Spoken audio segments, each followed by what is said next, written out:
ओम नमो भगवते वासुदेवाय। ओम नमो भगवते वासुदेवाय। ओम नमो भगवते वासुदेवाय।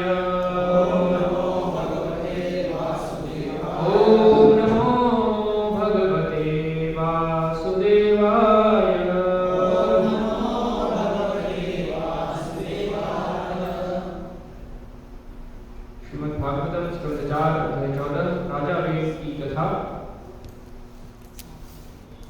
श्लोक संख्या 21 और 22 में तात्पर्य नहीं है, तो हम उसको पढ़ेंगे और फिर 23 का उच्चारण करेंगे और उसके साथ हम 24, 25 और 26 और 27 श्लोक भी लेंगे। श्लोक संख्या 21। तम सर्वलोकामरयज्ञ संग्रहं त्रिमयं द्रव्यमयं तपोमयं यज्ञे विचित्रै यजतो भवायते राजन् स्वदेशानुरोधुमर्हसि। श्री प्रभुपाद द्वारा अनुवाद।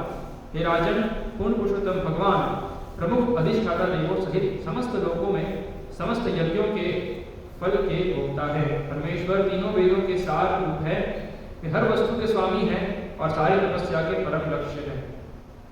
अतः आपके देशवासियों को आपकी उन्नति के लिए विविध प्रकार के यज्ञ करने चाहिए। वास्तव में आपको चाहिए कि आप उन्हें सदैव यज्ञ करने हेतु निर्देशित करें। श्लोक संख्या 22। यज्ञेन युष्मद्विषये द्विजातिभिर्वितायमानेन सुरागलाहरेः स्विष्टा सुपुष्टा प्रदिशन्ति वाञ्छितं तद्धेलनं नार्हसि वीरचेष्टितुम्। अनुवाद। जब तुम्हारे राज्य के सारे ब्राह्मण यज्ञ में संलग्न होने लगेंगे तो श्री भगवान के स्वांश समस्त देवता उनके कार्यों से प्रसन्न होकर आपको मनोवांछित फल देंगे। अतः हे वीर, यज्ञों को बंद न करो। यदि उन्हें बंद करते हो तो तुम देवताओं का अनादर करोगे। श्लोक संख्या 23। वेनः उवाच बालिशाः बत यूयं वा अधर्मे धर्ममानिनः ये वृत्तिदं पतिं हित्वा जारं पतिं उपासते। वेद उवाच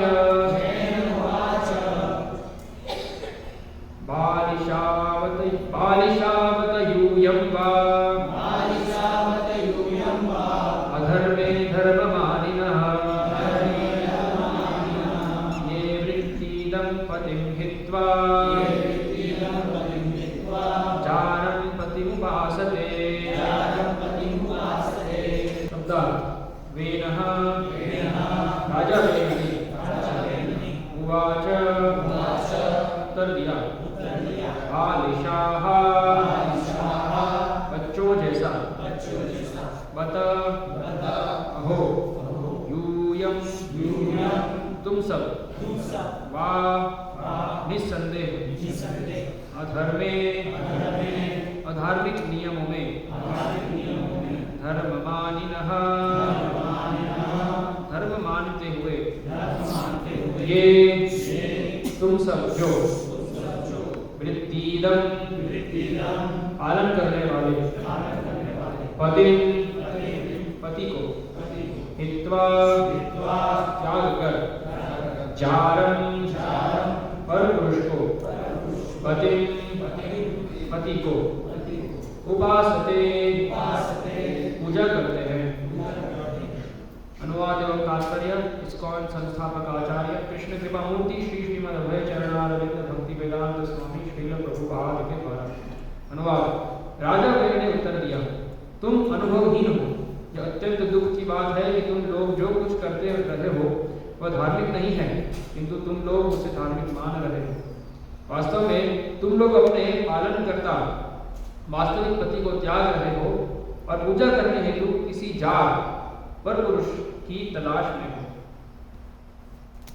तात्पर्य, राजा वेद इतना मूर्ख था कि उसने मुनियों को बच्चों के समान अनुभव ही कह डाला। दूसरे शब्दों में वह उनको सही ज्ञान न होने का दोषी बता रहा था। इस प्रकार उसने उनके उपदेश को अस्वीकार करके उनके विरुद्ध दोषारोपण किया कि वे उस स्त्री के समान हैं जो अपने पालन पोषण करता पति की चिंता न करके जार पुरुष को प्रसन्न रखती है जो उसका पालन पोषण नहीं करता। इस उपमा का मंतव्य स्पष्ट है। क्षत्रियों का कर्तव्य है कि वे ब्राह्मणों को अनेक प्रकार के धार्मिक कार्यों में लगाएं और राजा को ब्राह्मणों का पालक माना जाता है।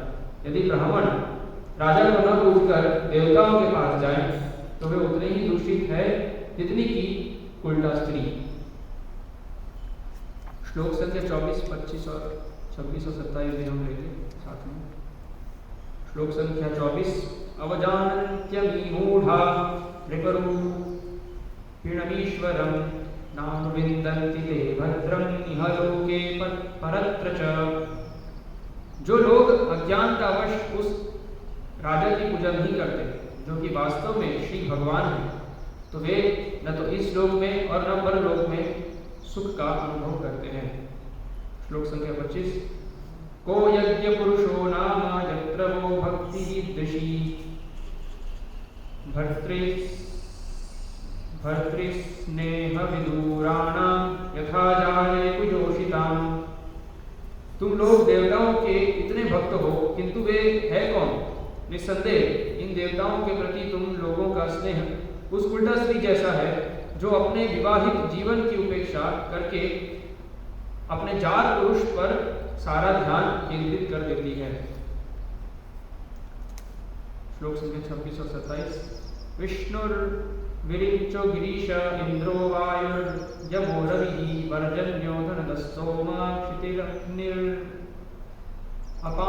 पतिः एते चान्ये च विबुधा प्रभवो वर्षापयोः देहे भवन्ति नृपते सर्वदेवमयो नृपः। अनुवाद। भगवान श्री विष्णु, ब्रह्मा, शिव, इंद्र, वायु, यम, सूर्यदेव, पर्जन्य, कुबेर, चंद्रदेव, पृथ्वी देवी, अग्निदेव, वरुण तथा अन्य बड़े बड़े देवता जो आशीर्वाद या शाप दे सकने में समर्थ हैं, वे सब राजा के शरीर में निवास करते हैं। इसलिए राजा सभी देवताओं का आधार माना जाता है। देवता राजा के शरीर के अंश मात्र हैं। तात्पर्य, ऐसे अनेक असुर हैं जो अपने आप को परम शक्तिमान मानते हुए अपने को सूर्य, चंद्र तथा अन्य ग्रहों का स्वामी बताते हैं। यह मिथ्या अहंकार के कारण है। इसी प्रकार राजा वेद में आसुरी प्रवृत्ति आ गई थी और वह अपने आप को भगवान मानने लगा था। इस कलयुग में ऐसे असुरों की भरमार है, किंतु ऋषि मुनियों द्वारा इन सबकी भर्त्सना की जाती है। ओम अज्ञानतिमिरान्धस्य ज्ञानाञ्जनशलाकया चक्षुरुन्मीलितं येन तस्मै श्रीगुरवे नमः। श्रीचैतन्यमनोभीष्टं स्थापितं येन भूतले स्वयं रूपकदा मह्यं ददाति स्वपदान्तिकं। वन्देऽहं श्रीगुरो श्रीयुतपदकमलं श्रीगुरुं वैष्णवांश्च श्रीरूपं साग्रजातं सहगण रघुनाथान्वितं तं सजीवं साद्वैतं सावधूतं परिजनसहितं कृष्णचैतन्यदेवं श्रीराधाकृष्णपादान् सहगणललिता श्रीविशाखान्वितांश्च। जय श्री कृष्ण चैतन्य प्रभु नित्यानंद श्री अद्वैत गदाधर श्रीवासादि गौर भक्तवृंद। हरे कृष्णा कृष्ण कृष्ण हरे हरे, हरे राम राम हरे हरे। हरे कृष्ण। यहाँ पे अभी राजा में ब्राह्मणों को, जो ब्राह्मण ऋषि मुनि हैं, वो लोग बोल रहे हैं कि आप यज्ञ कीजिए, देवताओं पर अनादर मत कीजिए, ब्राह्मण को यज्ञ करने दीजिए, क्योंकि राजा वेद ने सब कुछ रोक दिया। तो वे उल्टा उनको कुछ गलत उपदेश दे रहे हैं। वो बोल रहे हैं कि राजा ही सब कुछ होता है, आप मेरी पूजा करो, देवी देवताओं की शरण लेने की आवश्यकता नहीं है, यज्ञ करने की आवश्यकता नहीं है। और जो लोग अज्ञानतावश राजा की पूजा नहीं करते, जो वास्तव में श्री भगवान है, तो अपने आप को भगवान बोल रहे हैं, तो वे न तो इस लोक में न परलोक में सुख का अनुभव कर सकते हैं। तो और इस श्लोक में यहाँ 26 से 27 श्लोक में वो कह रहे हैं कि सभी जो देवी देवता है राजा के शरीर के अंश है। देवता राजा के शरीर के अंश मात्र है। सर्वदेव मयो नृपः, तो अपने आप को वो सर्वेसर्वा मान रहे हैं, भगवान बता रहे हैं। तो श्रील प्रभुपाद लिखते हैं कि ऐसी आसुरिक प्रवृत्ति, ये एक आसुरिक प्रवृत्ति है, खुद को भगवान घोषित करना। यहाँ पे भगवत गीता में हम देखते हैं भगवान कहते हैं नराणाम च नराधिपम, कि नरों में मैं राजा हूँ। तो वहाँ भगवान कह रहे हैं कि राजा भगवान का प्रतिनिधित्व करता है, इसलिए उनकी शक्ति का अंश है। लेकिन वहाँ पे प्रतिनिधित्व कर रहे हैं इसलिए भगवान वहाँ ऐसा बोल रहे हैं। जैसे गुरु के बारे में सुनते हैं, सर्वदेव मयो गुरु आचार्य माम विजानीयाम नाम मन्येत करिचित नवत्य बुद्धि सूयत सर्वदेव मयो। तो आचार्य को मेरे समान ही मानो। क्यों उनके समान मानो? साक्षात हरित्वेन समस्त शास्त्रे। क्यों साक्षात हरि के समान मानो? क्योंकि वो उनके प्रतिनिधि है ना, उनको हमें वो भगवान के पास ले जाते हैं, भगवान की ओर ले जाते हैं, इसलिए हम उनका भगवान की तरह ही सम्मान करते हैं। लेकिन यहाँ पे राजा बहन ऐसे नहीं है, वो भगवान के प्रतिनिधि नहीं है, बल्कि वो तो भगवान उल्टा भगवान ने जो पद्धति बनाई है यज्ञ करना, उसको तोड़ रहे हैं। ब्राह्मण को यज्ञ नहीं करने दे रहे, अपना कर्तव्य नहीं करने दे रहे और परेशान कर रहे हैं लोग। तो इसलिए भगवान के प्रतिनिधि नहीं है, लेकिन फिर भी वो अपने आप को भगवान घोषित कर रहे हैं कि मैं, जो लोग राजा की पूजा नहीं करते, जो कि वास्तव में श्री भगवान है, तो उनकी योग्यता नहीं है, फिर भी वो अपने आप को श्री भगवान मान रहे हैं। तो श्री प्रभुपाद बोल रहे हैं कि ऐसे बहुत सारे ढोंगी गुरु है, साधु है कलयुग में, जो मिथ्या अहंकार वश खुद को भगवान घोषित करते हैं। तो ये जीव की बीमारी है शुरुआत से, और इसी बीमारी की वजह से हम इस भौतिक जगत में आए।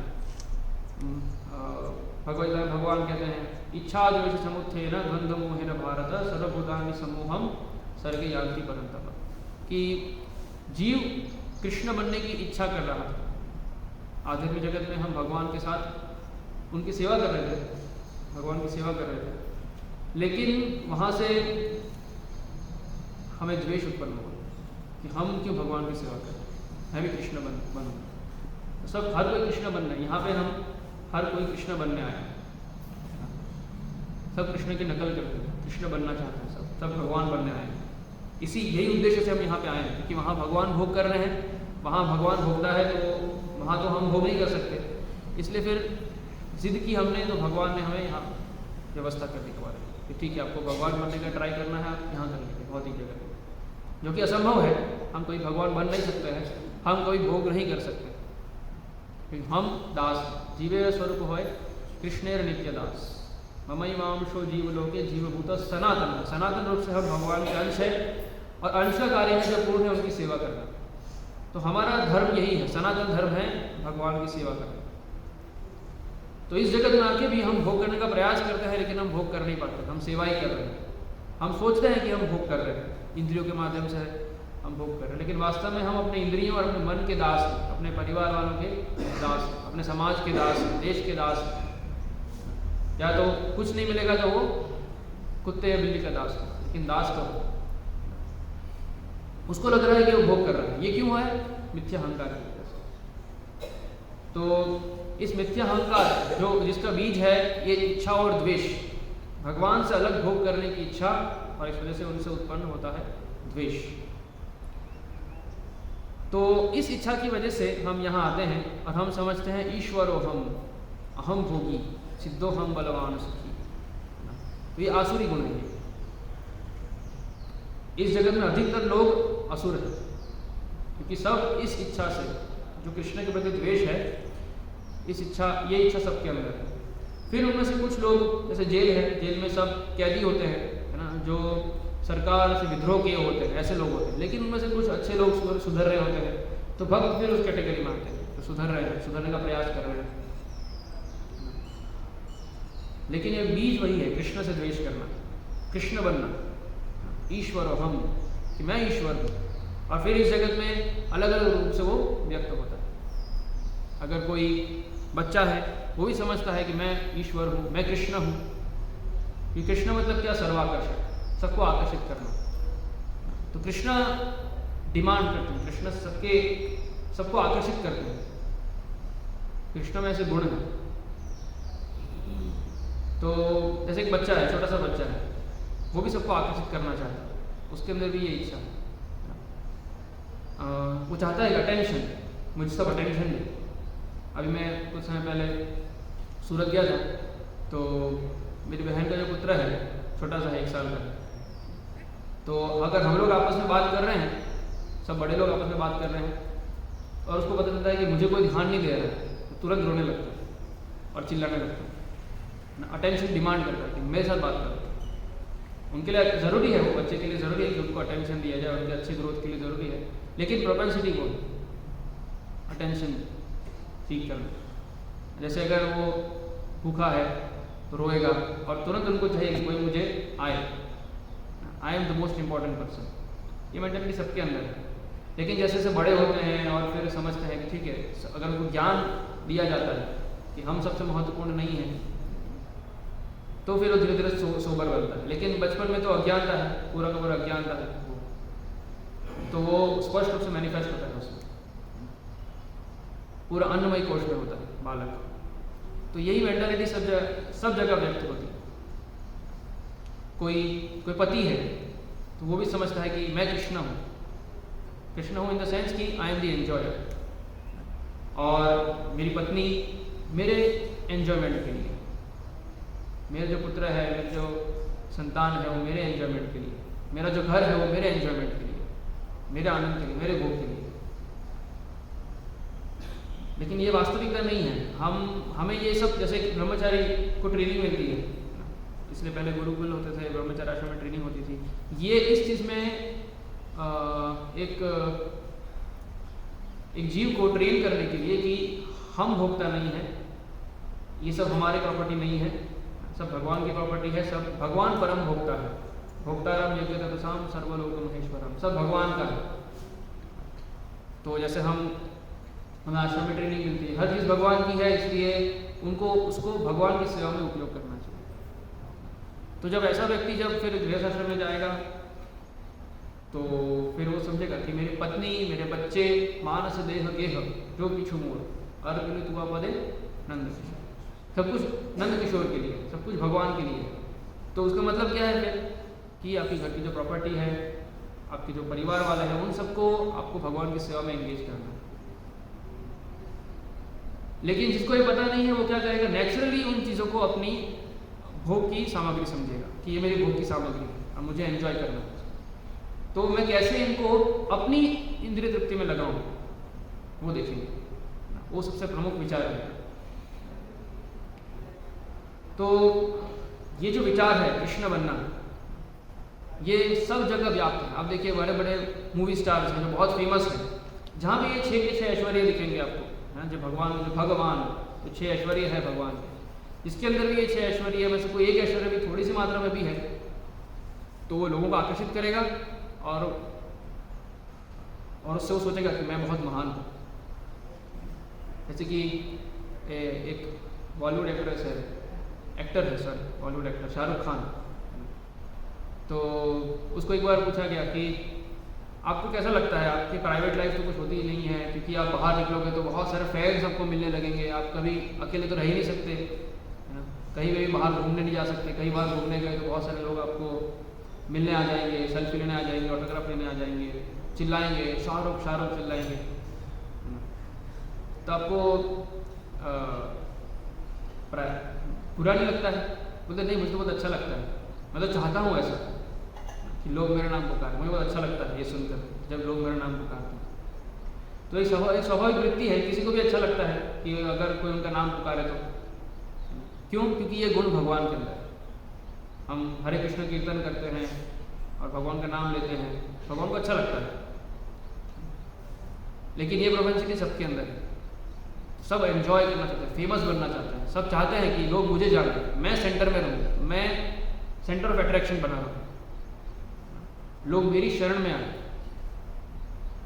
तो ये प्रोपेंसिटी हर जगह हमको देखने को मिलती है, हर स्तर पे, चाहे कोई बहुत बड़ा घर का मालिक हो या कोई रास्ते पे चलता कोई गरीब व्यक्ति हो, सबके अंदर ये इच्छा है ईश्वर बनने की, भोग करने की।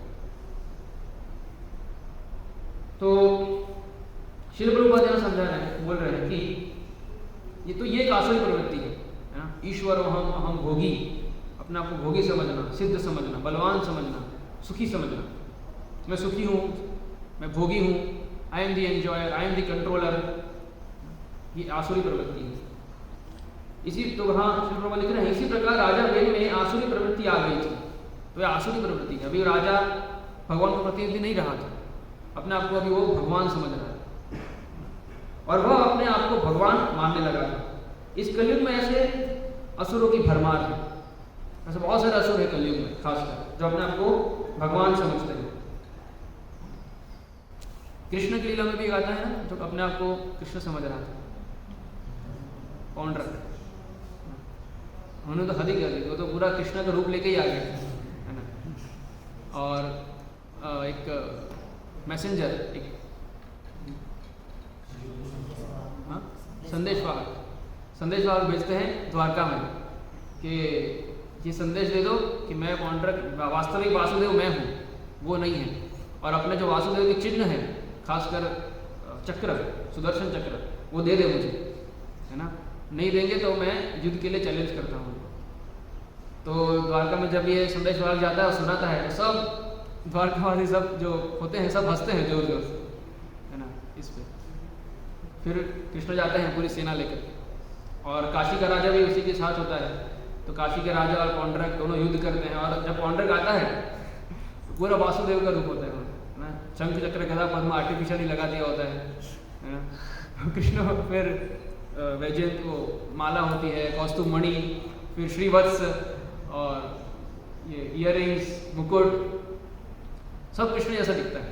तो कृष्ण देख के हंसते हैं, और फिर युद्ध होता है और कृष्ण अपने सुदर्शन चक्र से फिर पौंड्रक को मार देते हैं। तो ये डिजीज है सबके अंदर, कृष्ण बनना। तो यहाँ तो सीधा सीधा वो स्पष्ट रूप से मैनिफेस्ट होता है, कृष्ण ही बनना है उसे। सीधा पूरा वेश भी ऐसा ही धारण किया है और चिन्ह भी वही है, और कृष्ण को चैलेंज कर रहे हैं। लेकिन यही चेतना, यही मानसिकता सब जीव के अंदर सूक्ष्म रूप में है। हम सब कृष्ण बनना है, सबको कृष्ण बनना है, भोग करना है, एंजॉय करना है। लेकिन वास्तविक भोक्ता केवल कृष्ण है, हम कोई भोग कर ही नहीं सकते। तो स्थूल रूप से लेकर, स्थूल स्तर से लेकर के सूक्ष्म स्तर तक ये चेतना का प्रकटीकरण होता है। चाहे वो स्थूल रूप से कोई भोग कर रहा हो या सूक्ष्म रूप से पूजा ला प्रतिष्ठा की इच्छा, सब इसी मूल जो इच्छा है, कृष्ण बनने की इच्छा है, उसका प्रकटीकरण है। और ऐसे कलयुग में ऐसे असुरों की बहुत भरमार है। तब तो केवल एक पौंड्रक था, अभी कलयुग में तो बहुत सारे ऐसे हैं, बहुत सारे ढोंगी गुरु है, बाबा है ना, जो स्वयं को भगवान घोषित करते हैं। तो इस विषय में श्रील प्रभुपाद अपने 8वें स्कंद के पहले अध्याय के दूसरे श्लोक में लिखते हैं कि पूर्ण पुरुषोत्तम भगवान के बहुत सारे अवतार हैं, जैसे कि गुणावतार, मनवंतर अवतार, लीला अवतार, युगावतार, और सब वो शास्त्र में बताए गए हैं।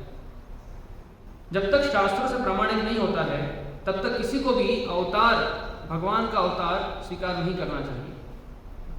इसलिए यहाँ खासकर बताया गया है गृणन्ति कवयः। तो यहाँ पे जो अवतारों का वर्णन है वो बहुत ही विद्वानों द्वारा वो स्वीकार किया गया, जिनकी बुद्धि एकदम बुद्धिपूर्ण है। अभी के समय में खासकर भारत में बहुत सारे धूर्त अपने आप को अवतार कहते हैं और लोगों को धोखा देते हैं। इसलिए कोई भी अगर अवतार है तो उनको शास्त्रों में से जांचना चाहिए कि वास्तव में उनका वर्णन है कि नहीं। तो शास्त्रों में उनका वर्णन होगा और उनके कार्य भी अद्भुत होंगे। इस प्रकार से यहाँ पे इस श्लोक में बताया गया है महीयशः कि एक अवतार के जो कार्य है वो सामान्य नहीं होंगे। सामान्य जादू या जगलरी नहीं होगा, पर बहुत ही अद्भुत कार्य होगा। इसलिए पूर्ण पुरुषोत्तम भगवान का अगर कोई भी अवतार है तो उनका प्रमाण शास्त्रों में से होना चाहिए और उनके कार्य भी ऐसे होने चाहिए। तो अगर कोई भी अवतार है भगवान का, अगर कोई, तो उसका वर्णन शास्त्रों में पहले से होता है। कृष्ण का वर्णन है, बुद्ध का वर्णन है, कल्कि अवतार का वर्णन है, चैतन्य महाप्रभु का भी वर्णन है छद्म रूप से, सबका वर्णन है। तो अगर कोई अवतार, कोई व्यक्ति खुद को अवतार बोल रहा है भगवान का, तो तुरंत उनको हमें पता चल जाना चाहिए कि ये धोखेबाज है और लोगों को धोखा दे रहे हैं। और कोई भी ऐसे जो ढोंगी गुरु है वो कैसे अपने आप को अवतार घोषित करते हैं? सबसे पहले कुछ मैजिक करेंगे, कुछ चमत्कार करेंगे। चमत्कार के बिना तो कोई मानेगा नहीं, क्योंकि लोग क्या समझते हैं कि अगर भगवान है तो चमत्कार तो करेंगे। हाँ, वो सही है कि भगवान है चमत्कार करेंगे, उनके कार्य सामान्य नहीं होंगे, बहुत ही अद्भुत होंगे। जैसे कृष्ण लीला में देखते हैं भगवान गोवर्धन पर्वत उठा रहे हैं, असुरों का वध कर रहे हैं, ऐसे बहुत ही अद्भुत कार्य। लेकिन तो कोई भगवान होगा, उनके कार्य अद्भुत तो होंगे ही, लेकिन साथ साथ उनका वर्णन शास्त्रों में भी होगा। और दूसरा कि ऐसा नहीं कि जो भी चमत्कार कर रहा है वो भगवान है। भगवान चमत्कार करते हैं, लेकिन हर कोई जो चमत्कार कर रहा है वो भगवान नहीं है। क्योंकि चमत्कार तो, छोटा मोटा चमत्कार तो योगीगण भी कर सकते हैं, थोड़ा यौगिक सिद्धि प्राप्त करके। कुछ साल योग साधना करेंगे और पानी में चल के दिखा सकते हैं, थोड़ा हवा में उड़ के दिखा सकते हैं। तो बहुत सारी सिद्धियां होती हैं, अनिमा, लघिमा, प्राप्ति, वशिता, ऐसे बहुत सारी सिद्धियां होती हैं। तो वो तो योगीगण भी कर सकते हैं, लेकिन उनकी मात्रा बहुत ही कम होगी। लेकिन भगवान वही जो योगिक ऐश्वर्य है बहुत अनंत रूप में प्रकट कर सकते हैं। जैसे एक योगिक ऐश्वर्य है कि अपने योगीगण अपने आप को अधिक से अधिक 9 रूपों में विस्तार कर सकते हैं आपको, और जो 9 के 9 रूप होंगे वो सब एक जैसा कार्य करेंगे।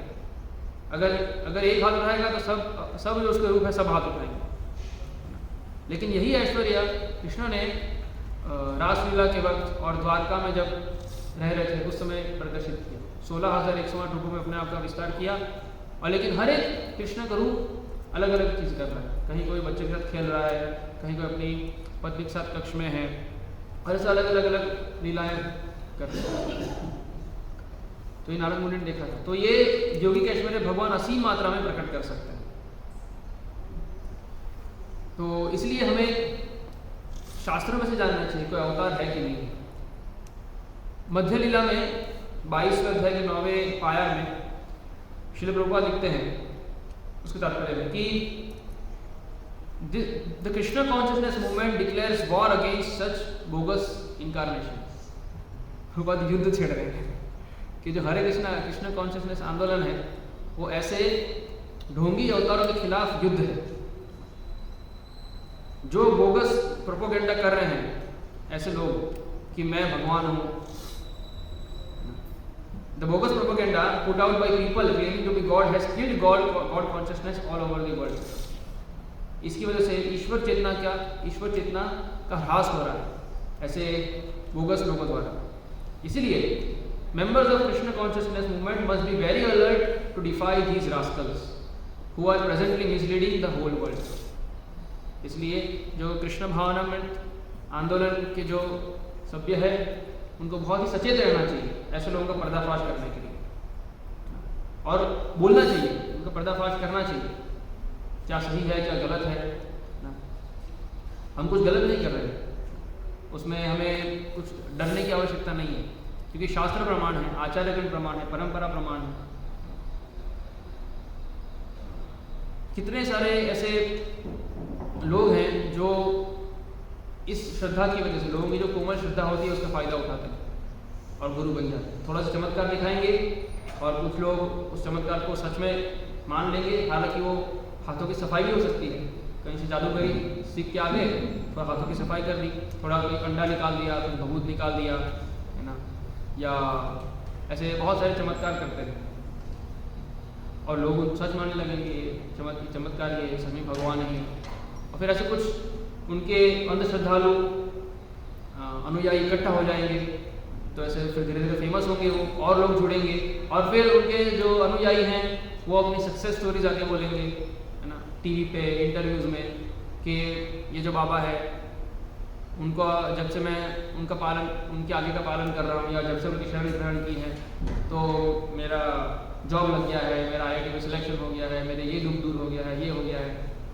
तो ऐसे सक्सेस स्टोरीज सुनते हैं तो और लोग विश्वास करने लगते हैं। ऐसे फिर धीरे धीरे धीरे उनका मार्केट बढ़ता जाता है और फेमस हो जाता है, और फिर वो भगवान घोषित हो जाते हैं। तो ऐसे एक साधारण सा व्यक्ति भगवान बन जाता है, 6 महीने में नर से नारायण बन जाता है। और ऐसे कोर्सेज भी करते हैं, 6 महीने में बने नर से नारायण। मेडिटेशन प्रोसेस करते हैं, मेडिटेशन से हम भगवान बन सकते हैं। लेकिन वो लोग नहीं जानते हैं भगवान कौन है, और इसीलिए लोग नहीं जानते हैं कि भगवान कौन है, इसलिए वो लोग मूर्ख बनते हैं। ऐसे धूर्त लोग आते हैं और उनको मूर्ख बना देते हैं, चीटर्स एंड चीटेड। कितने लोगों को पता ही नहीं भगवान की परिभाषा क्या है, भगवान कौन है, भगवान का ऐश्वर्य क्या है। हम देखते हैं महाविष्णु अपने रोम रोम से एक ब्रह्मांड उत्पन्न कर रहे हैं, कारण सागर में लेटे हुए हैं, और बस योग निद्रा में बस श्वास छोड़ रहे हैं, तो एक रोम से एक ब्रह्मांड उत्पन्न हो रहा है। यह है भगवान की शक्ति। और हम किसी भी फकीर को, किसी बाबा को हम भगवान घोषित कर देते हैं, जिनको कोई सौंदर्य नहीं है, कुछ शक्ति नहीं है, छोटा मोटा चमत्कार कर रहे हैं, उसको हम भगवान घोषित कर देते हैं। तो वो वास्तव में भगवान नहीं है। भगवान षड ऐश्वर्य पूर्ण है। और जैसे कि पौंड्रक था, तो ऐसे बहुत सारे लोग अपने आप को भगवान घोषित करते हैं। एक बार स्वामी विवेकानंद उनके गुरु के पास गए, रामकृष्ण परमहंस के पास, और उनको पूछा कि क्या प्रूफ है कि भगवान है, मुझे बताइए क्या प्रूफ है कि भगवान है। तो वो बोलते हैं कि आई एम द प्रूफ, कहते हैं मैं प्रमाण हूँ। तो फिर एक था सविरंकर करके, एक आध्यात्म उनकी एक संस्था है सविरंकर। तो उनको पूछा कि आपके अभी तक कितने अवतार हो चुके हैं। तो वो बोलते हैं कि मुझे भी पता नहीं है कि मेरे अभी तक कितने अवतार हो चुके। ऐसे स्टेटमेंट्स बोलते हैं। फिर एक है असद गुरु, उनको पूछा गया कि आपने गीता पढ़ी है। तो वो कहते हैं कि मैंने गीता, पुराण, वेद, उपनिषद मैंने कुछ नहीं पढ़ा, मैं कुछ पढ़ूंगा भी नहीं, क्योंकि मुझे कुछ पढ़ने की आवश्यकता नहीं है। जो हमें क्या जानना है, परम चेतना क्या है, परम सत्य क्या है। परम सत्य निराकार निर्विशेष है ना। और ये जो एलिमेंट्स हैं, आठ एलिमेंट्स हैं, भौतिक एलिमेंट, उसी से बना है। मेरा शरीर भी उसी से बना है। तो मैं बस अपने आप को स्टडी कर लूँगा, अपने शरीर को स्टडी कर लूँगा, अपने अंदर स्टडी कर लूँगा, तो मैं सब कुछ जान जाऊँगा। मुझे और कुछ जानने की आवश्यकता नहीं है, बाहर से कुछ फिलोसॉफी लेने की आवश्यकता नहीं है। जो भी सीखूंगा, मेरे पास मेरी बॉडी है, तो मेरी बॉडी को मैं स्टडी करूँगा, उससे मैं सब कुछ जान जाऊँगा। तो फिर आप बता क्यों रहे हो दूसरों को, आप उपदेश क्यों दे रहे हो। दूसरे भी अपनी बॉडी को जान लेंगे, अपनी बॉडी को स्टडी करके जान लेंगे, आप उपदेश क्यों दे रहे हो। तो ऐसे बहुत सारे ढोंगी गुरु हैं, रजनीकांत खोशो है ना, और नित्यानंद, ऐसे बहुत सारे हैं जो मार्केट खोल के रखे हैं गुरु, और अपने आप को भगवान घोषित करते हैं। और ऐसे बहुत सारे मोटिवेशनल स्पीकर्स भी हैं, जैसे कि कुलदीप निम्नेश्वरी, जो परिभाषाएं देते हैं कि भगवान ऐसा है, भगवान ऐसे हैं। और निराशा राम, बहुत सारे अम्मा, पप्पा, बाबा, फिर असत्य माई बाबा, ये सब एक ही कैटेगरी के, यहाँ से लोगों को लिखते हैं। ऐसे इस कलयुग में ऐसे असुरों की भरमार है, ऐसे असुरों की भरमार है। और ये सबके अंदर एक ही बीज है, क्या, कि हम कृष्ण हैं, कृष्ण बनना चाहते हैं सब। लेकिन वो बहुत सारे मूलभूत प्रश्नों का उत्तर, और सब में एक चीज कॉमन है, मायावाद। सभी घूम फिर के बस कृष्ण को हटाना चाहते हैं पिक्चर से। अगर वो भगवान की बात भी करेंगे, भगवान के बारे में कुछ बोलेंगे, अल्टीमेटली घूम फिर के कृष्ण नहीं आएंगे। और कुछ आ सकता है, कृष्ण नहीं आएंगे। कुछ लाइट आ जाएगी, या तो साइंटिफिक लैंग्वेज में बोलेंगे वो लोग तो वेव आ जाएगी, है ना, या कुछ थॉट्स आ जाएंगे कि God is dead, God is wave, God is light, thought, या भगवान बस ये पंचभूत है, जो भगवान भूमि, गगन, वायु, आकाश और नीर, ऐसे करके फिलोसफी बना देते हैं। भगवान का मतलब है ये पंच महाभूत, या भगवान इम्पर्सनल है, अव्यक्त है। तो अल्टीमेटली घूम फिर के वो आएंगे मायावाद। तो दो प्रकार है, मायावाद और एक है अभी जो चल रहा है नियो मायावाद। मायावाद जो शंकराचार्य ने दिया वो एक स्तर तक, वो पूरा शास्त्रों पे से दिया है, और एक स्तर तक वेदिक संस्कृति का पालन करना है, उसमें सम्मिलित है, उसमें शामिल है कि भौतिक जगत दुखालय है, यहाँ से निकलना है। लेकिन फिर परम सत्य की परिभाषा वहाँ पे गलत है। लेकिन उसका जो विकृत रूप है अभी मायावाद का, नियो मायावाद, जो बहुत सारे ढोंगी गुरु है, बहुत सारे मोटिवेशनल स्पीकर्स हैं, ये लोग इसका बढ़ावा करते हैं, वो लोग भी मायावाद ही बोल रहे हैं अल्टीमेटली। लेकिन उसका निष्कर्ष क्या आता है कि इस जगत में भोग करो। तो एक्चुअली उससे क्या बढ़ रहा है, भौतिकतावाद बढ़ रहा है। मायावादी सन्यासी लोग देखिए, ट्रेडिशनली मायावादी सन्यासी है वो तो काफ़ी सारे बहुत स्ट्रिक्ट होते हैं, बहुत सारे नीति नियमों का पालन करते हैं, ब्रह्मचर्य का पालन करते हैं, संन्यास ग्रहण करते हैं, एक स्तर तक मेरी संस्कृति का पालन कर रहे हैं। लेकिन फिर परम सत्य की परिभाषा में वो गलत है। लेकिन यहाँ पे तो वो भी नहीं है, नियो मायावाद के नाम पे वो भोग कर रहे हैं ना। गॉड को पिक्चर से हटा दिया, और जो भी है हम खुद ही हैं, और अब खुद ही जैसा सोच, किसी से गाइडेंस लेने की आवश्यकता नहीं है ना, किसी से सुनने की आवश्यकता नहीं है, आप खुद ही खुद के जज बनो, ऐसे बहुत सारी फिलोसफी है।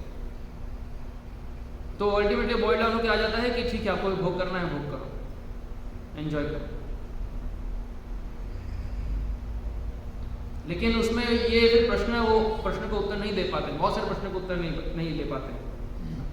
और उसमें तर्क, अगर एक लॉजिशियन है और दूसरा लॉजिशियन उससे ज़्यादा इंटेलिजेंट है, अच्छा तर्क दे रहा है, तो वो उसको हरा देगा। लेकिन तर्क से हम कभी भी सत्य तक नहीं पहुंच सकते। तर्को प्रतिष्ठा, श्रुतयो विभिन्ना, नासावरिश्चर्यस्य मतम न भिन्नम, धर्मस्य तत्त्वं निहितं गुहायां महाजगह्येन ततः। तो तर्क से कभी भी हम सत्य तक नहीं पहुंच सकते, क्योंकि हमारे तर्क की क्षमता सीमित है ना। भ्रम, प्रमाद, दुर्लिस्सा, करुणा, पाटव, 4 दोष है, और ये 4 दोषों की वजह से हम परम सत्य को केवल तर्क से नहीं जान सकते, हमें शास्त्रों का सहारा लेना होगा। तो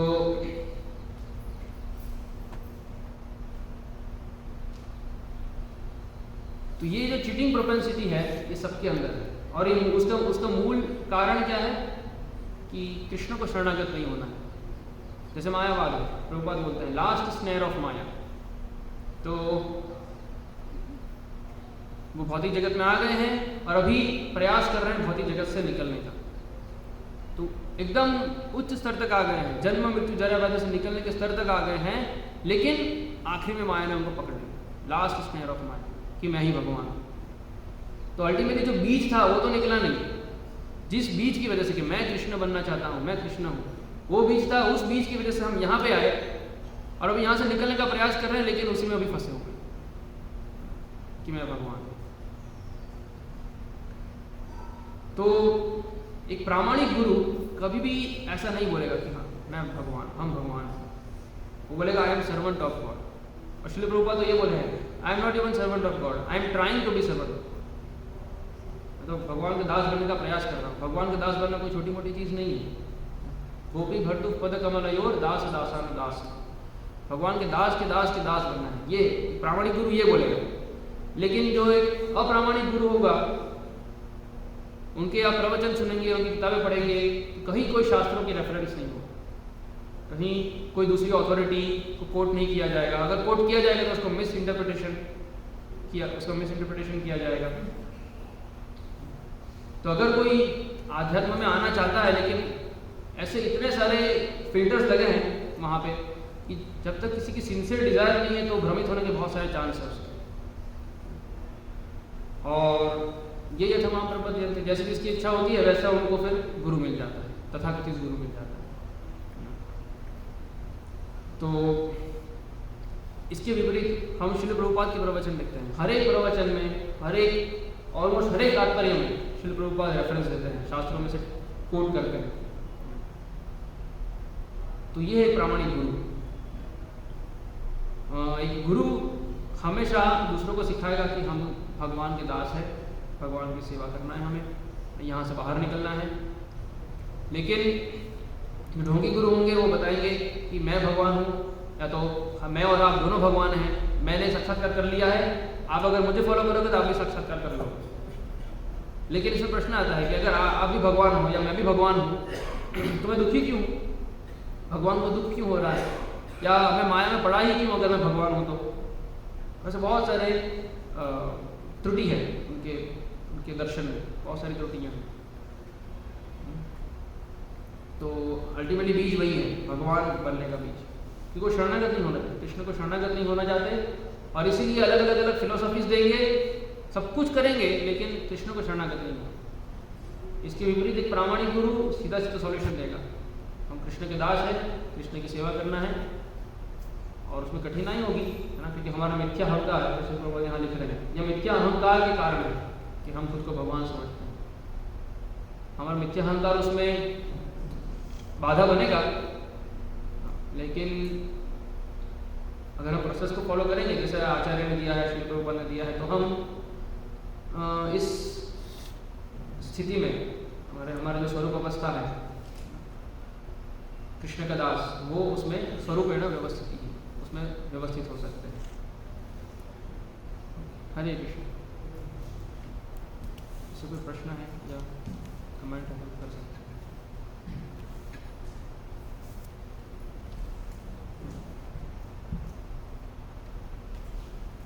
श्रील प्रभुपाद की, श्रीमद् भागवतम की।